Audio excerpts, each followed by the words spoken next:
Saudaraku seiman, pada kesempatan ini kita akan bahas judul khutbah, pesan dari langit. Ada hal atau banyak hal yang harus kita perhatikan, terutama kondisi dan keadaan yang sering kali nampak depan mata kita, hanya kita tidak hiraukan. Saudaraku seiman, Allah yang Maha Kuasa yang kita yakini sebagai Tuhan kita, dan kita selalu mengikrarkan la ilaha illallah. Tidak ada Tuhan, pemilik, penguasa, pencipta yang menurunkan hujan dari langit, menggantikan siang dan malam, mengurus seluruh makhluknya, manusia, hewan-hewan, tumbuh-tumbuhan. Sebagai seorang muslim kita selalu mengikrarkan kalimat tersebut. Dia telah mengirimkan pesan dari langit sana, dan Allah Maha benar dengan firman-Nya. Pesannya, Allah menjanjikan dalam ayat-ayat dari kitabnya Al-Quran. Yang pertama, dalam surah Al-A'raf, surah nomor 7 ayat 96 yang berbunyi, A'udzu billahi minasyaitonir rajim. Walau anna ahlal qura amanu wattaqau lafatahna 'alaihim barakatin minas sama'i wal ard walakin kadzabu fa akhadnahum bima kanu yaksibun. Kalau seandainya penduduk negeri-negeri itu beriman dan bertakwa, patuh dan tunduk kepada Allah, mengerjakan perintah-perintah yang wajib dan sunnah, meninggalkan yang dilarang haram dan makruh, maka pasti kami akan bukakan pintu-pintu keberkahan dari langit dan bumi. Makna pintu keberkahan, dipenuhi kebutuhan mereka, dipenuhi hajatnya, diterima doanya, dimaafkan kesalahannya. Tetapi sayangnya, banyak di antara mereka justru yang mendustakan ayat-ayat kami. Maka kami pun menyiksa mereka dan menghukum mereka karena perbuatan mereka itu. Dari ayat ini, saudaraku seiman, Allah mengingatkan kita dua pesan. Andai saja kalian semua, hai manusia, beriman kepada Allah, mengikuti perintah-perintah dan menjauhi larangannya, larangan dari dosa yang kecil sampai dosa yang besar, saling mengingatkan, saling mendukung, mengingatkan kalau ada kesalahan dan mendukung kalau perbuatan kebaikan, maka pasti makmur, pasti bahagia, pasti diberikan rezeki, dan selamat dari segala macam cobaan. Pesan yang kedua dari ayat ini, tapi kalau berdusta, justru mendustakan nikmat-nikmat Allah, justru bermaksiat, justru saling mendukung dalam dosa, maka pasti kami akan hukum, kata Allah, atas perbuatan mereka itu. Di ayat yang lain, Allah juga mengingatkan dalam surah Hud, surah nomor 11 ayat 117. Bunyinya, A'udzu billahi minasyaitonir rajim. Wa ma kana rabbuka liyuhlikal qura bidzulmin wa ahluha muslihun. Tidak akan pernah, hai Muhammad, Tuhanmu menghancurkan, membinasakan satu negeri, mendatangkan cobaan yang merata, sementara penduduknya melakukan ketaatan-ketaatan. Janji benar dari Sang Pencipta Allah. Ini bukan raja manusia, bukan presiden, tapi Allah Sang Pencipta yang menjanjikan. Andai saja ada nikmat yang sedang kita rasakan, dari kesehatan, dari harta, dari pasangan hidup, dari keturunan, makanan, minuman, air, udara, api, apa saja, yang ciptakan kita Allah, yang ciptakan nikmat itu Allah, yang bisa mempertahankan hanya Allah. Kalau ada cobaan yang kita sedang rasakan, sekecil dan seringan sampai seberat apapun, maka yang ciptakan kita Allah, yang ciptakan cobaan tersebut Allah, yang bisa mengangkat dan menghilangkan hanya Allah. Allah mengatakan, hai Muhammad, Tuhanmu tidak akan pernah membinasakan, mendatangkan tsunami, longsor, gempa, semua bencana-bencana alam ke satu penduduk negeri, sementara penduduknya melakukan ketaatan. Artinya, kalau kita menemukan ada fenomena-fenomena ini, berarti ada sesuatu yang kita harus introspeksi diri kita. Kenapa Allah datangkan tsunami? Kenapa gempa? Kenapa bencana? Apa yang sedang kami lakukan ya Allah? Muhasabah, saling mengingatkan satu sama yang lain. Kalau tidak, maka akan terus datang bencana-bencana yang lebih besar. Allah subhanahu wa ta'ala juga mengingatkan kepada kita di dalam firman-Nya yang lain. Setelah Allah memastikan tidak akan pernah ada penyiksaan kepada setiap orang yang patuh, Allah mengatakan di dalam surah Al-A'raf, surah nomor 7, ayat 97 sampai ayat 100.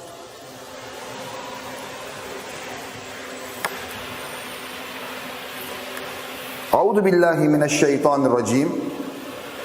Afa amina ahlul qura ay ya'tiyahum ba'suna bayatan wa hum naimun.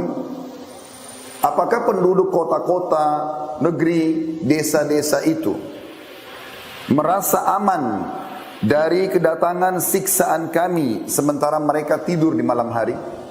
Siapa di antara kita, saudaraku seiman, setelah dia buat dosa, baik dia pribadi ataupun merata dosa itu, pada saat dia tidur kemudian dia masih bisa bangun, tidak diruntuhi atau teruntuhi oleh bangunan rumahnya, hotelnya, tidak pecah jalanan-jalanan yang sedang dia lewati, tidak meluap air laut yang ada di sekitarnya. Ayat 97. Ayat 98 kata Allah, awa amina ahlul qura ay ya'tiyahum ba'suna duha wa hum yal'abun.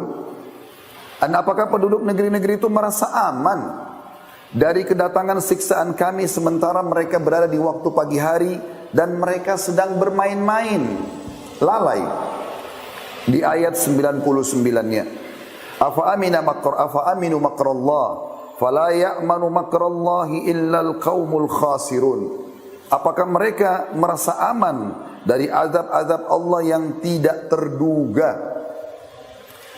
Tidak ada yang merasa aman dari azab Allah kecuali kaum yang merugi. Di ayat 100-nya surah Al-A'raf, awalam yahdi lil ladzina yarithuna al-ardha min ba'di ahliha allau nasha'u asabnahum bidhunubihim wa natba'u ala qulubihim fahum la yasma'un. Dan apakah belum jelas bagi orang-orang yang mempusakai sebuah negeri sesudah lenyap penduduknya yang disiksa sebelumnya, bahwa kalau kami kehendaki kami akan azab mereka karena dosa-dosa mereka, dan kami kunci mati semua hati mereka sehingga mereka tidak dapat lagi mengambil pelajaran? Belumkah jelas, saudaraku seiman, apa yang kami bacakan tadi? Ini bukan perkataan saya. Anda bisa mengecek nama-nama surah dan ayat tadi. Sudah dari 1400 tahun yang lalu Allah turunkan pesan-pesannya ini. La ilaha illallah, tiada Tuhan yang berhak disembah kecuali Allah. Tidak ada lagi tempat kita bergantung, memohon, meminta, takut dan cinta kecuali kepada Allah. Itu dasar daripada dakwah Nabi Muhammad SAW. Pesannya telah sampai kepada kita, saudaraku seiman. Maka hati-hati. Sebelum Allah datangkan bencana-bencana yang besar, seringkali Allah datangkan bencana yang kecil agar jadi peringatan. Sebelum tsunami yang besar, terjadi banjir-banjir yang kecil. Sadar gak ini? Sebelum terjadi longsor yang besar, mungkin hanya sebagian saja dari hasil panen yang belum maksimal atau belum diterima. Mungkin sebelum gempa yang menghancurkan satu negeri, gempa-gempa kecil akan datang memberikan peringatan kepada kita. Dan Allah sudah mengingatkan itu dalam Al-Quran. Sekali lagi pesan Allah dalam surah Al-Isra, surah nomor 17, ayat 59. A'udzu billahi minasyaitonir rajim. Wa ma nursulu bil ayati illa takhwifa. Dan kami tidak datangkan tanda-tanda peringatan kami itu kecuali untuk menakuti mereka. Memang Allah datangkan untuk itu. Di dalam firman Allah yang lain, dalam surah At-Taubah surah nomor 9 ayat 126. Saya berharap kita mendengarkan ini dengan baik-baik dengan kuping kita, cerna dengan akal fikiran kita, renungi dengan hati nurani kita. Kami tidak naik di atas mimbar ini, saudaraku seiman, untuk teriak-teriak saja. Datang dari Jakarta untuk hanya tampil di depan Anda semua sebagai testimoni dan seremoni. Bukan, saudaraku seiman. Atau bukan juga kami tampil di sini anak untuk mencari-cari kesalahan, Sebuah wilayah mungkin sedang gempa, sebuah wilayah sedang tsunami, sedang longsor, bukan. Ini pesan dari langit. 1400 tahun yang lalu Allah berfirman, mari kita sama-sama saling merangkul agar bisa selamat dari cobaan-cobaan ini. Allah mengingatkan dalam surah At-Taubah surah nomor 9 ayat 126 yang berbunyi a'udzubillahi minasyaitonir rajim. Awala yarawna annahum yuftanuna fi kulli 'amin marratan aw marrataini thumma la yatubuna wa la hum yadhakkarun. Dan tidakkah mereka memperhatikan, kata Allah. Kita semua diajak ngomong sama Allah. Tidakkah mereka memperhatikan bahwa mereka diuji sekali atau 2 kali dalam 1 tahun. Dan sayangnya mereka tidak juga taubat dan tidak mengambil pelajaran. Di dalam ayat lain surah As-Sajdah Allah juga mengingatkan, surah nomor 32 ayat 21. A'udzu billahi minasyaitonir rajim. Wa lanudhiqannahum minal 'adzabil adna dunal 'adzabil akbar la'allahum yarji'un. Akhir ayat ini penekanannya. Allah mengatakan, dan sungguhnya kami akan memberikan kepada mereka sebagian azab yang dekat di dunia, yang lebih kecil, sebelum datang azab yang lebih berat di akhirat. Mudah-mudahan mereka kembali ke jalan yang benar. Juga Allah ingatkan dalam surah Yunus, surah nomor 10 ayat 13. A'udzu billahi minasyaitonir rajim. Wa laqad ahlaknal quruna min qablikum lamma zalamu ja'atuhum rusulun bil bayyinati wa ma kanu liyu'minu kadzalika najzil qaumal mujrimin. Dan sungguhnya kami telah membinasakan umat-umat sebelum kamu. Umatnya Nabi Nuh Allah binasakan dengan banjir yang besar. Kaumnya Nabi Shu'aib, Nabi Saleh, Nabi Lut, Nabi Ibrahim, Nabi Musa. Banyak pelajaran-pelajaran kepada kita. Kalau kita ulangi pelanggaran-pelanggaran mereka, akibatnya akan sama. Banyak orang-orang yang sudah lolos, selamat. Para nabi-nabi dan orang-orang yang saleh mengikutinya, para sahabat-sahabat Nabi tersebut. Orang yang mengikuti mereka pasti akan selamat juga. Itu sederhana sekali pola pikirnya. Allah subhanahu wa ta'ala mengingatkan, dan sungguhnya kami telah membinasakan umat-umat sebelum kamu ketika mereka berbuat kezaliman. Padahal rasul-rasul mereka telah datang kepada mereka dengan membawa keterangan-keterangan yang nyata. Tetapi sekali-kali mereka tidak hendak beriman. Demikianlah kami memberikan balasan kepada orang-orang yang dosa. Rasulullah sallallahu alaihi wasallam, saudaraku seiman, setiap kali melihat mendung saja. Berapa kali kita lihat mendung dalam hidup kita di musim hujan seperti sekarang misalnya. Setiap kali melihat mendung di langit, Rasulullah SAW gelisah, mondar-mandir sana sini. Sampai satu waktu pernah ditanya oleh Ummul Mukminin Aisyah radhiyallahu anha, "Ya Rasulullah, ada apa dengan Anda? Bukankah ini mendung justru akan menurunkan hujan rahmat dari langit?" Kata Nabi SAW, "Wahai Aisyah, apa jaminannya yang akan turun itu hujan rahmat? Mungkin yang datang di belakang awan itu siksaan.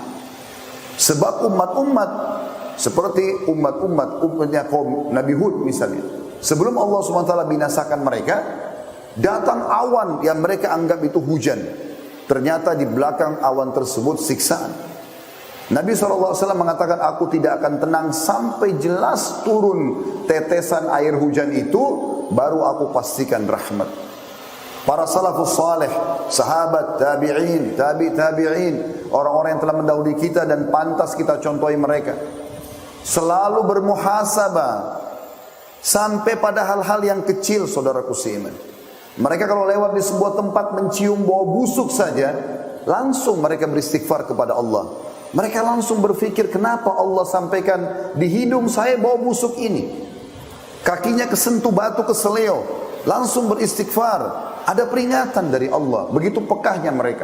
Bahkan ada di antara mereka yang mengatakan, aku tahu aku punya dosa dan aku harus segera bertaubat. Di saat aku lihat sikap istriku berubah, sikap tungganganku berubah, bahkan tikus yang ada di dalam rumahku. Berapa banyak tikus di rumah kita tidak pedulikan, saudara seiman. Juga dijelaskan ada sebuah statement yang menarik disampaikan oleh Ummul Mukminin Aisyah radhiyallahu anha, dinukil oleh Ibnu Qayyim dalam kitab beliau Ad-Da' wad-Dawa di halaman 46. Saya sengaja menyebutkan kalau Al-Quran nama surahnya dan nomor ayatnya. Buku juga jelas halamannya supaya anda tahu ini bukan karangan saya. Kita menyampaikan pesan-pesan yang sudah disampaikan oleh Allah Tuhan kita dan juga para ulama kita. Dinukul oleh Ibnu Qayyim dalam kitab Ad-Da' wad-Dawa di halaman 46. Pernah ada dua orang datang ke Ummul Mukminin Aisyah radhiyallahu anha dan bertanya, "Wahai Ummul Mukminin, beritahukan kepada kami apa yang anda ketahui tentang gempa yang merata dirasakan oleh seluruh orang." Maka Aisyah berkata radhiyallahu anha, "Bila mereka telah menghalalkan zina, orang berzina silakan, tidak apa-apa, yang penting bukan saya. Mereka tahu dosa tapi tidak dilarang, tidak diingatkan, malah didukung. Mereka mengkonsumsi minuman keras, sibuk memainkan alat-alat musik mereka. Maka Allah cemburu di langit sana. Kemudian berfirman kepada bumi, goncangkan dirimu. Kemudian jika mereka taubat dan meninggalkan pelanggaran-pelanggaran mereka, maka akan kembali aman." Ini jawaban ini dari Ummul Mukminin Aisyah radhiyallahu anha. Jika mereka tetap melakukan, maka Allah akan menghancurkan bumi tempat mereka hidup dan mereka pun ikut binasa.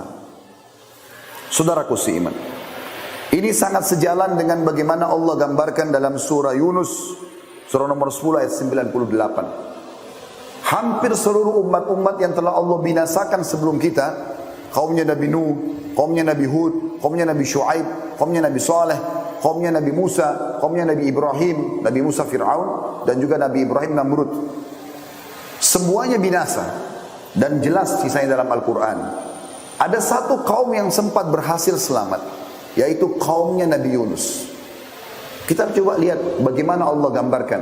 Pada saat langit sudah gelap, sudah mulai turun hujan, sudah mulai bumi mengeluarkan airnya dan goncang, sudah mulai banyak retak-retak di negeri mereka, di negeri namanya Nainawa, di wilayah Irak sana.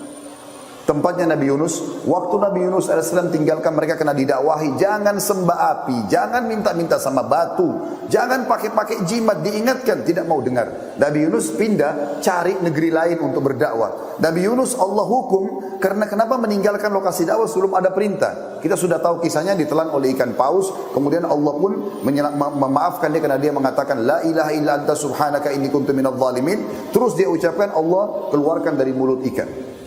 Tapi kaumnya waktu ditinggal Nabi Yunus, Allah datangkan masalah ini. Tapi subhanallah, ini satu-satunya kaum yang selamat. Kenapa mereka bisa selamat? Tiba-tiba langit kembali terang, bumi kembali rapat semuanya, airnya teresap kembali. Allah gambarkan dalam surah Yunus, surah nomor 10 ayat 98 yang berbunyi, A'udzubillahi minasyaitonirrajim. Falaula kanat qaryatun amanat wa nafa'a imanuha illa qauma Yunus lamma amanu kashafna anhum azabal khizyi fil hayatid dunya wa matta'nahum ila hin. Kata Allah, dan mengapa tidak ada penduduk satu negeri yang beriman lalu imannya bermanfaat kecuali kaumnya Yunus. Kata Allah, tak kala mereka kaum Yunus itu beriman, maka kami angkat azab yang sudah akan menimpa mereka dari kehidupan dunia, dan kami berikan mereka kesenangan sampai pada waktu tertentu. Jadi maksudnya, waktu hujan sudah mulai turun dari langit, azab sudah depan mata mereka, gelap semuanya, bumi sudah mulai retak, keluar banyak air, maka kepala suku mereka, raja mereka pada saat itu mengatakan, orang lagi pada berserakan lari sana sini, jangan kalian lari, berhenti dulu semuanya. Lalu pemimpin mereka mengatakan begini, inilah yang dikatakan oleh Nabi Yunus kepada kita. Kalau tidak beriman, maka Allah Tuhan yang diperkenalkan Nabi Yunus kepada kita, yang kita tidak imani, akan murka. Coba sekarang, percuma kita lari kemana-mana, ini semua di mana-mana banjir, semuanya goncang nih. Coba sekarang kita sujud semuanya, kita menyatakan beriman kepada Allah. Serentak satu negeri itu semuanya sujud dan mengatakan beriman kepada Allah. Di detik itu saudaraku seiman, langit jadi terang, berhenti hujannya, buminya yang retak mulai bersatu lagi, kemudian airnya terserap kembali. Lalu Allah mengatakan, kami angkat azab itu dari mereka karena mereka menyatakan beriman, mau bertaubat, kembali kepada Allah. Ini nyata terjadi kepada kaum sebelum kita. Lalu kemudian tidak sampai situ. Allah mengatakan dan kami berikan mereka rezeki sampai batas waktu ajal mereka datang. Imam At-Tabari dalam tafsir beliau di jilid 17 halaman 478 menukil bahwasanya pernah terjadi gempa di Kufa. Ini salah satu kota di Irak pada masa Abdullah bin Mas'ud radhiyallahu anhu. Lalu Abdullah bin Mas'ud mengatakan waktu terjadi gempa itu, "Wahai sekalian manusia, sesungguhnya Allah menginginkan kalian bertaubat kepadanya. Ini ada dosa nih, segera taubat. Maka segeralah kembali kepada Allah." Ibnul Jauzi menukil dalam Zadul Masir fi ilmu tafsir di jilid 2 halaman 486 bahwa Abdullah bin Zubair radhiyallahu anhu sahabat Nabi yang mulia setiap kali mendengar guntur, berapa kali kita dengar guntur saudaraku seiman, dan tidak pernah kita engah dengan itu. Begitu kerasnya, andai saja ada orang yang menepuk punggung anda dengan keras, anda pasti kaget. Bagaimana dengan guntur yang menggelegar di atas kepala kita? Kita santai saja, tetap dengan zinanya, tetap dengan khamernya, tetap dengan gosipnya, tetap dengan ribanya, tetap dengan segala macam maksiatnya. Dan kita tahu ini adalah pelanggaran agama. Maka setiap kali terdengar guntur oleh Abdullah bin Zubair, beliau mengatakan kata-kata yang luar biasa. Innahu wa'idun syadidun li ahlil ard. Sadarlah, ini peringatan keras untuk seluruh penduduk bumi. Artinya kalau tidak taubat nih, tidak mungkin gelegar guntur itu kecuali ada masalah. Maka ini akan terjadi sesuatu yang besar di muka bumi. Saudaraku seiman, banyak di antara kaum muslimin yang tidak mau menyadari masalah-masalah peringatan yang datang kepada mereka. Maka jangan sampai kita menjadi orang-orang yang Allah sebutkan dalam surah Al-An'am, surah nomor 6, ada ayat 43 sampai ayat 45 yang bunyinya, A'udzubillahi minasyaitonirrajim. Ayat demi ayat sudah sampai di telinga anda, sudah bisa anda cerna dengan fikiran anda, sudah bisa anda renungi dengan hati anda. Tinggal prakteknya saja. Kita masing-masing introspeksi diri. Apa nih dosa yang saya lakukan? Apa yang keluarga saya lakukan? Apa yang dikerjakan oleh tetangga saya, lingkungan saya? Saling mengingatkan, kembali kepada Allah. Menjadi orang yang saleh, orang yang salehah indah, jujur, amanah, tanggung jawab, bakti sama orang tua, menikah, meninggalkan semua pelanggaran, bohong, gunjing, fitnah, mencuri, menipu, manipulasi data, segala macam zina, riba dan seterusnya adalah keindahan, kenikmatan. Jangan sampai anda mengatakan atau menyatakan dalam diri anda atau dibisik oleh syaitan, oh saya kalau jadi orang baik maka tidak enak hidup saya tidak dapat rezeki. Ini kedustaan. Di ayat tadi sudah kita bacakan di pertama sekali khutbah kita. Kalau penduduk negeri itu beriman dan bertakwa, pasti janji dari Allah, sang pencipta satu-satu yang kita imani, kami bukakan berkah-berkah dari langit dan bumi.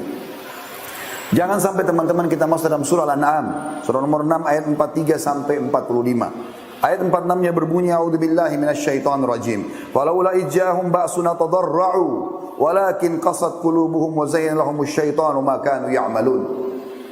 Mengapa, kata Allah, mereka tidak memohon kepada Allah dan tunduk merendah diri ketika datang siksaan dan peringatan-peringatan kami kepada mereka. Bahkan hati mereka telah menjadi keras dan syaitan pun menampakkan kepada mereka kebagusan apa yang sedang mereka kerjakan. Syaitan buat seakan-akan dia tidak berdosa, padahal itu adalah perbuatan dosa. Ayat 44-nya, falamma nasu ma dzukiru bihi fatahna 'alaihim abwaaba kulli syai' hatta idza farihu bima utu akhadnahum baghdatan fa idahum mublisun. Maka tak kala mereka melupakan peringatan-peringatan yang telah diberikan kepada mereka, sinyal-sinyal sudah datang. Ya, ada banyak peringatan yang membuat mereka takut, khawatir, tapi mereka tidak hiraukan. Maka kami pun membukakan semua pintu-pintu kesenangan. Mereka sehat badannya, mereka tertawa-tawa, mereka makin ramai-ramai di tempat-tempat maksiat. Maka pada saat itu terjadi, pada saat mereka gembira, maka kami timpahkan kepada mereka azab kami sekonyong-konyong. Maka ketika itu mereka tunduk, terdiam, putus asa. Di ayat 45-nya, faquti adabirul qaumil ladzina zalamu walhamdulillahi rabbil alamin. Maka orang-orang zalim itu dimusnahkan, kata Allah, sampai ke akar-akarnya. Kalau sudah Allah datangkan siksanya, semua kena. Berbahaya sekali ini teman-teman. Kata Allah, maka orang-orang zalim itu dimusnahkan sampai ke akar-akarnya, dan segala puji bagi Allah, Tuhan alam semesta. Dalam sebuah riwayat Bukhari, pernah Ummul Mukminin Ummu Salamah radhiyallahu anha bertanya kepada Rasulullah SAW, anuhliku wa fina salihun? Apakah kami akan binasa ya Rasulullah, sementara di tengah-tengah kami ada orang saleh? Kata Nabi SAW, na'am idza kathura al-khabath. Iya, pasti kalau kemaksiatan merajalela. Dalam sebuah riwayat Bukhari yang lain, pernah kata Nabi SAW, Allah mengutus Jibril untuk menghukum satu negeri, menghancurkan satu negeri itu. Lalu Jibril menemukan ada satu orang soleh di situ. Lalu kemudian Jibril melapor kepada Allah, ya Allah, di negeri yang engkau suruh aku hancurkan itu ada satu hamba-Mu fulan yang soleh. Kata Allah Subhanahu Wa Taala, mulai siksa dari dia, karena dia justru tidak pernah mengingatkan kebaikan dan tidak pernah melarang kemungkaran. Kalau anda diam saja, tidak nasihatin orang, tidak berhentikan, azab yang paling pertama datang kepada anda. Ini sudah jelas. Saudaraku seiman, di dalam ayat lain Allah juga mengingatkan. Dalam surah Ar-Rum, surah nomor 30 ayat 41. A'udzu billahi minasyaitonir rajim. Zahara al-fasadu fil barri wal bahri bima kasabat aydin nasi liyudhikahum ba'da alladhi 'amilu la'allahum yarji'un.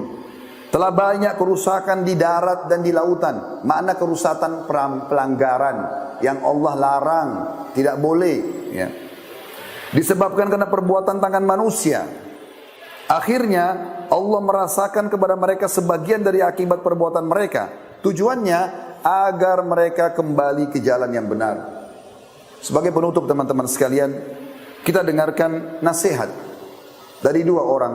Satu orang sahabat Nabi, Ali bin Abi Thalib radhiyallahu anhu, dan yang kedua dari seorang tabi'in, Qatadah rahimahullah.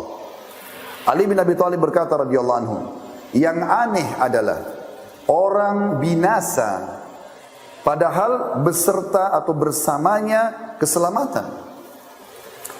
Orang bisa terkena gempa, banjir, penyakit kronis, kemiskinan, dan kesusahan hidup, padahal keselamatan bersama mereka.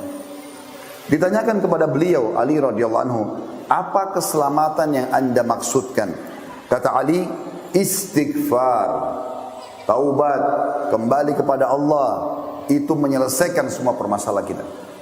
Anda rasakan penyakit, gangguan, ribut dalam rumah tangga, anak nakal, apa saja, mulai dengan istighfar.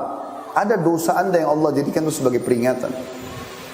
Ini dinukil oleh Ad-Daihuni di jilid 4 halaman 49 dalam kitab beliau Al-Mujalasah wa Jawahirul Ilm.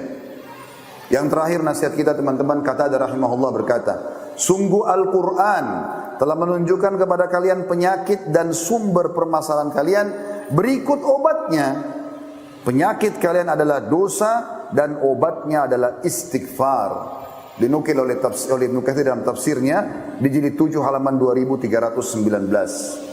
Aqulu qawli hadza, saya sudah mengucapkan perkataan saya ini, wa astaghfirullah li wa lakum, dan saya beristighfar kepada Allah, mengajak jamaah istighfar kepada Allah. Fastaghfiruhu innahu huwal ghafurur rahim. Beristighfar dan bertobatlah kepada Allah, karena Dia Maha Pengampun juga Maha Pengasih.